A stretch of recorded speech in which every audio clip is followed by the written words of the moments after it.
A headline scrolled past your screen last week that probably didn't stop you. Canada lifts retaliatory tariffs against the United States. Sounds procedural. Sounds like surrender.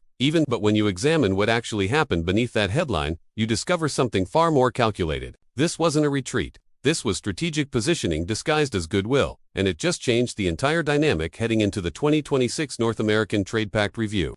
What Canada did was remove tariffs on consumer goods and retail products, the kind of items that fill store shelves but don't define economic strategy. Meanwhile, Canada kept every tariff that actually matters. Steel tariffs stayed. Aluminum tariffs stayed. Auto sector tariffs stayed intact. These are the backbone industries supporting entire regions of the Canadian economy, and Canada just protected them while appearing to make concessions. This is institutional leverage at work.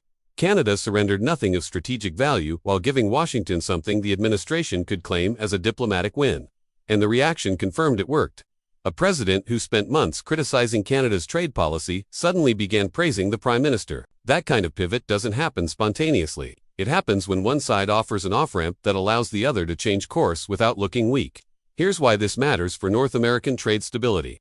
For months, tariffs escalated across sectors that operated under the assumption continental trade was settled infrastructure, not a political battlefield. Steelworkers, auto workers, and manufacturers felt pressure long before diplomats acknowledged the crisis.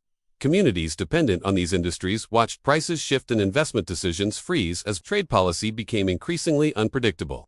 Canada's response wasn't to match escalation with escalation. Instead, the government redirected the dispute back into the existing trade pact framework, the same agreement the United States championed just years earlier.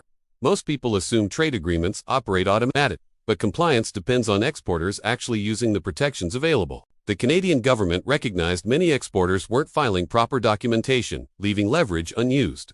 By lifting tariffs only on goods that already qualify for tariff-free movement under the North American Trade Pact, Canada forced its own exporters into compliance while demonstrating alignment with the agreement's rules. This is where institutional strategy becomes elegant. Canada removed tariffs, providing minimal leverage, strengthened its position in sectors that matter, and framed the entire move as diplomatic goodwill that eased tensions. The timing reveals everything.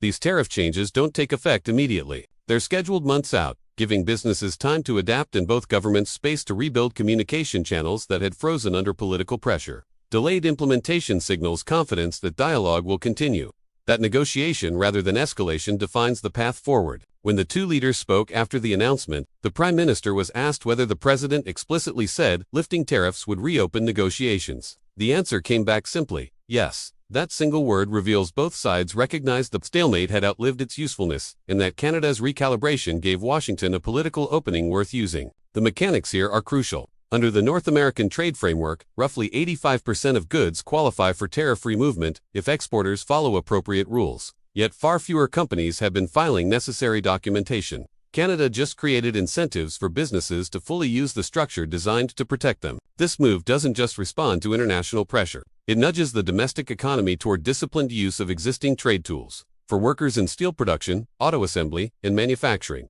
this represents something tangible. Trade disputes ripple outward across entire economies, influencing inflation, investment decisions, and regional employment. When tariffs function as political weapons rather than tools, the rules-based framework citizens depend on becomes unstable. This recalibration attempts to restore predictability in sectors where working families feel the impact most directly.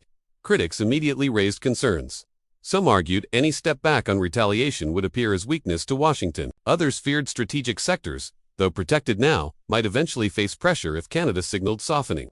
These concerns reflect legitimate anxiety in communities that have endured volatility for months. But strategic restraint, while rarely satisfying short-term, often builds foundations more durable than immediate retaliation. What makes this moment significant is how it positions Canada heading into the 2026 Trade Pact review. By demonstrating consistency, rule-following behavior, and institutional discipline, Canada walks into that review not as a supplicant but as a stabilizing force.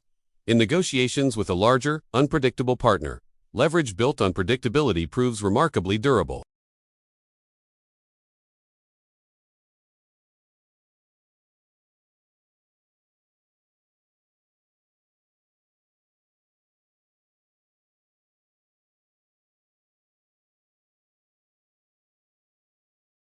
In an era defined by trade policy volatility, this quiet recalibration matters. It demonstrates that even under pressure, strategic positioning beats impulse, and it reminds both nations that cooperation, even during tension, offers more security than endless escalation.